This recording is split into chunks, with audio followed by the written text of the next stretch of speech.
inevitable.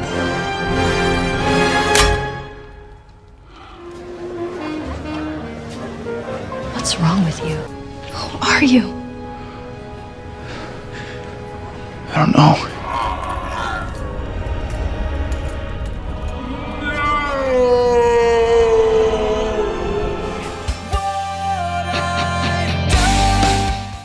If you're one of those people here to comment, everything wrong with this movie? Nothing. Or, the only thing wrong is the title. Or, you realize this is a comedy, right? Well, I want to agree with you, but the goal of Zombie Sins is to sin every zombie movie. And please remember, or check out my video called Why Shaun of the Dead is a Perfect Zombie Movie. This is my all-time favorite motion picture, but I can't seem like a hypocrite and omit this one with some kind of bias. I set out to sin every zombie movie in existence. I knew this day would come. It was inevitable. We must atone for all of our sins. Our zombie sins.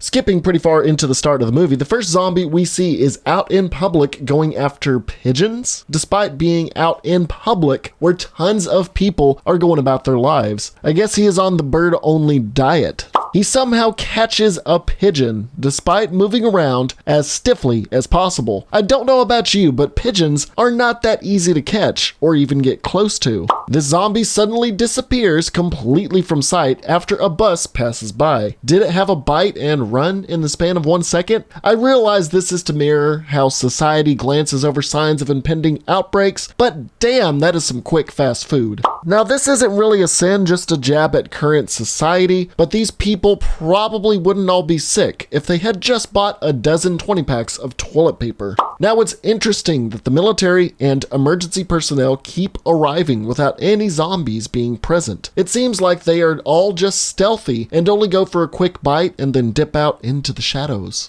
It's not the end of the world. Perfect timing. I guess this zombie, after sneaking around and getting a few bites throughout the day, wanted to stop by for a drink. This guy somehow stays up standing while his entire neck is eaten through. Pretty sure without any of your neck matter being there, your body would collapse at some point. And I doubt the girlfriend zombie was pinning him up that whole time. Most zombies prefer to eat off the floor because they don't believe in the 5-second rule. Where did this barely moving stiff come from? The camera partially panned over there for a few moments earlier and suddenly he was there? These early zombies must be maxed out on their stealth skill. The White Line zombie breaks his stealth code to moan in sync with the acapella. Hard to believe slow-moving zombies like these will suddenly get faster later in the movie. Why did they bite you? I don't know, I didn't stop to ask them. Pete would do a Pretty good job. at zombie sins. During Shaun's hilarious one-shot take to the store, every zombie is way off in the distance moving sluggishly. When he starts to return home, they suddenly are cropping up more and more, and even when close to him, barely make an effort to take a nibble off that vanilla-flavored Lewis. Man, you gotta love that there is a massive pandemic growing, and we still have drama television and MTV playing normally. That's a sin on society. Zombie Mary somehow wanders in their garden and just sits there almost motionless, even after both Ed and Shaun yell at her, only turning around after Ed throws a rock at her. Was she just deaf before turning? You gotta love how the main protagonist of a movie, before knowing zombies are out and about, somehow avoids being bitten in their first confrontation. Somehow, after being impaled, Zombie Mary has the exact same mobility as she did before. The beta version of the Left 4 Dead boomer stealthily gets behind them while going the whole time. Shouldn't the zombies be clawing at the back door and not the window? Since zombies tend to go after the entrance or exit that they saw a living person go in. And why did Ed have to check if they were still there? Can't you hear them banging on the window and moaning? The one-armed groom took the entire time from being on the street, their interactions with Mary and Fatso, and some television viewing to get inside the flat. I guess having one arm slowed him down just a little bit. You gotta love how the zombies at the beginning are beyond slow-moving so the characters can have decent interactions and close encounters with them. Ed one-shots a groom zombie with a glass ashtray. If only they could insta-kill other zombies that easily later on. The anchorman says to remove the head or destroy the brain. So, let's throw non-perishable cans and random knickknacks instead of anything sharp or deadly. The zombie pair are moving at the slowest pace in zombie cinematic history just so they can chuck dozens of records at them. It took you this long to actually get a bludgeoning weapon? I've heard of double tap, but this is ridiculous! You're pretty sure your roommate might be home and infected since you saw he was bitten. So, Ed yells, Oi, prick! to see if he reacts. Little did they know he is at home and naked in the shower just sitting there, but apparently didn't feel like leaving the bathroom even after hearing people yelling. I guess a percentage of zombies are just deaf. Because a bar will be fully operational in a pandemic. I'm in Dallas right now and they have bars shut down because of the virus that shall not be named. With all the noise they have made, I'm surprised the horde out front isn't nearing their front door at all. I mean, a gentleman caller found his way in pretty easily. This zombie boy somehow hurls a soccer ball at Shaun despite no other zombies having dexterity to even hold anything. Suddenly, there's a horde chasing them once they are fully aware and trying to escape. They are driving through ransacked London without much traffic or road debris. How convenient. They run this guy over and just slowly pull over to see if he is alright. Bruh. There are zombies. Keep moving, man. I'm so sorry, Philip. Why? I can understand why Shaun was about to bash his fucking brains in. -1 cent. Shaun knows fully well what the zombies are capable of and that they are plentiful right outside, but then just walks outside like he is a kid about to go to the dentist. The stealthy discount hunter only attacks Philip, and Philip doesn't even react to a stranger fronting him. Let's just casually buzz my ex while zombies slowly close in on me and not pay attention to my six. I've come to take you somewhere safe. We were perfectly safe before you arrived. You know, David and Diane have a point. They could have just barricaded their second-story apartment's front door and would have been fine. Zombies cannot climb, and pretty much are only seen breaking windows, although they do break a few doors later on. If you barricade, you'll be better off. Shaun, trying to be the hero and trying to take them somewhere safe, literally gets people killed. We'll go to the Winchester. Now, how exactly is this particular bar the safest place? And why do they agree to this plan despite being absolutely tired of this bar? Doesn't its numerous points of entry, small space, and windows everywhere make it much more dangerous and harder to fortify? Oh yeah, because it has one gun that might not work and it has bar snacks.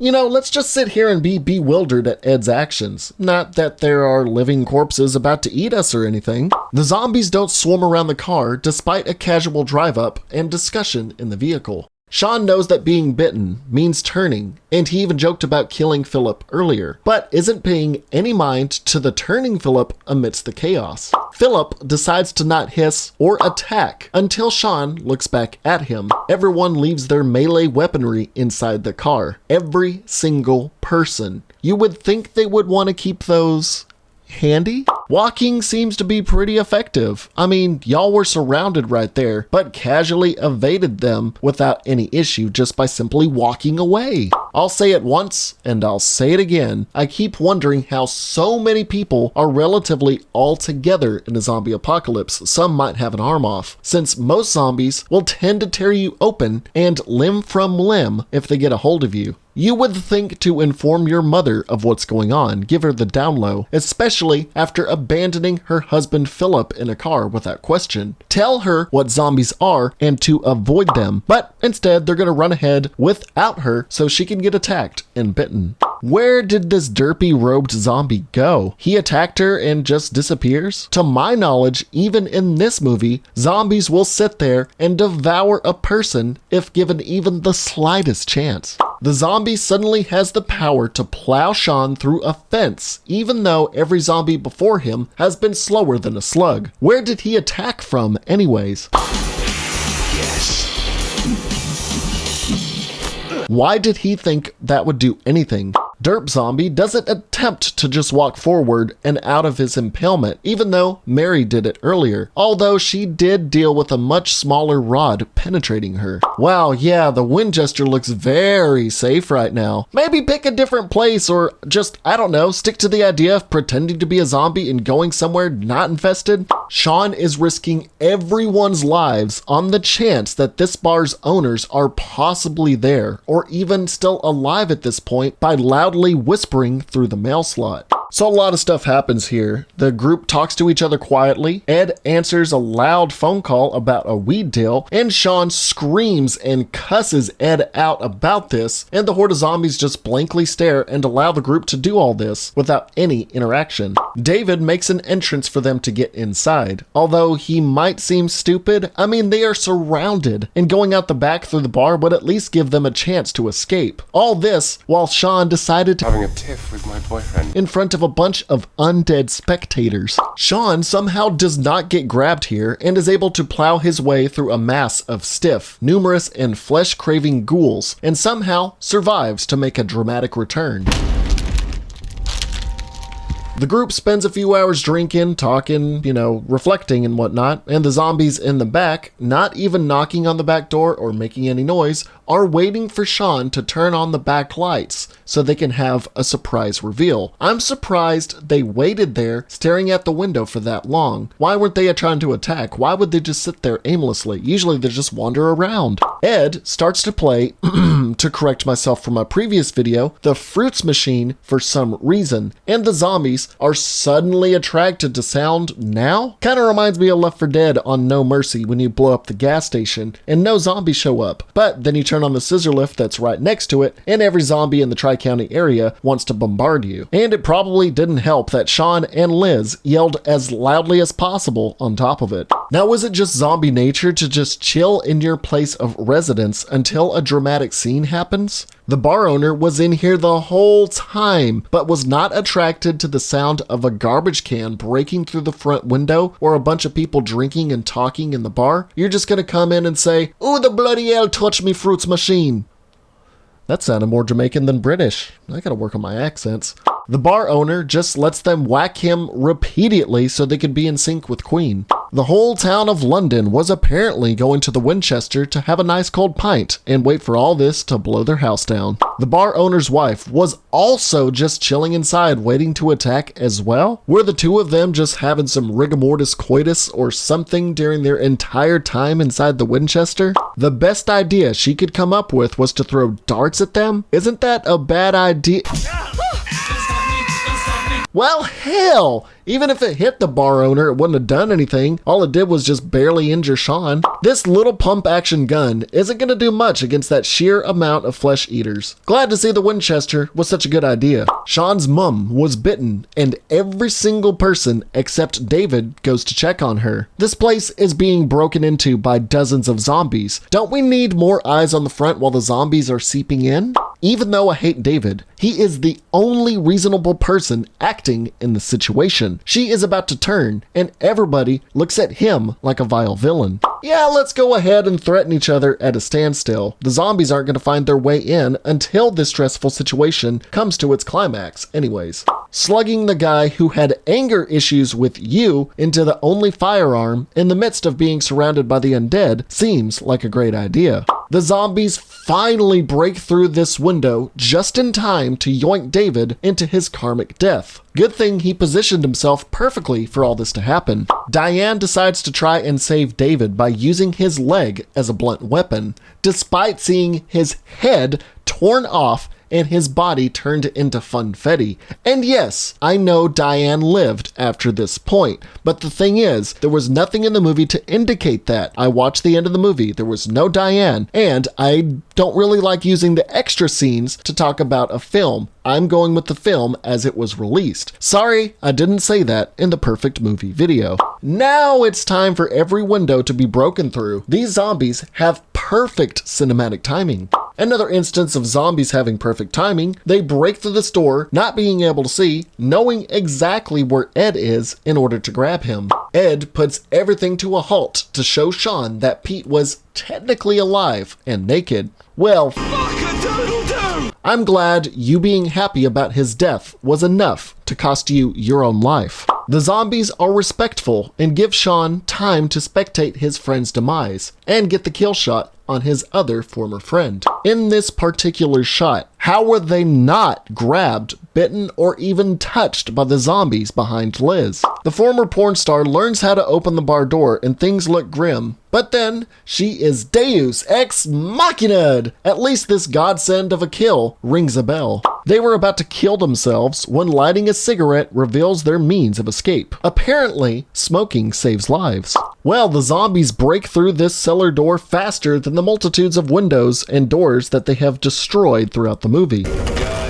Ed, despite being restricted to the floor, isn't completely torn apart by the horde like David and becomes a shed-dwelling gamer zombie instead. These zombies pay no mind to Shaun and Liz as they rise from the ground. These British soldiers are firing rather indiscriminately at the horde. I'm surprised Shaun and Liz were not caught in the crossfire, considering humans and zombies look relatively the same in a dark scenario, and plus they are both bloody and raggy at this point. Society adapts to the inclusion of zombies and uses them for remedial tasks and daytime television. I honestly could see this. Zombies are free labor and still, I guess, human? So -5 sins, since society would probably end up doing this.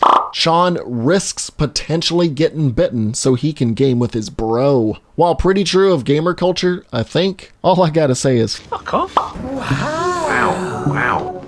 Wow. Who died and made you fucking king of the zombies? Oh, don't. Oh, look at that. I've been impaled. I am hilarious and you will quote everything I say. I'm starting with the man in the mirror. Thank you for coming. I'll see you in hell. Look at this guy's Eddie cut. He's actually like FaceTiming me back. I am the great Cornholio. I need TP for my bunghole. I am the great Cornholio. I need TP for my bunghole. Look what happened because of what you did, what it led to. There were riots out there. Someone was killed today because of what you did. How about another joke, Murray? No, I think we've had enough of your jokes. Get what you fucking deserve!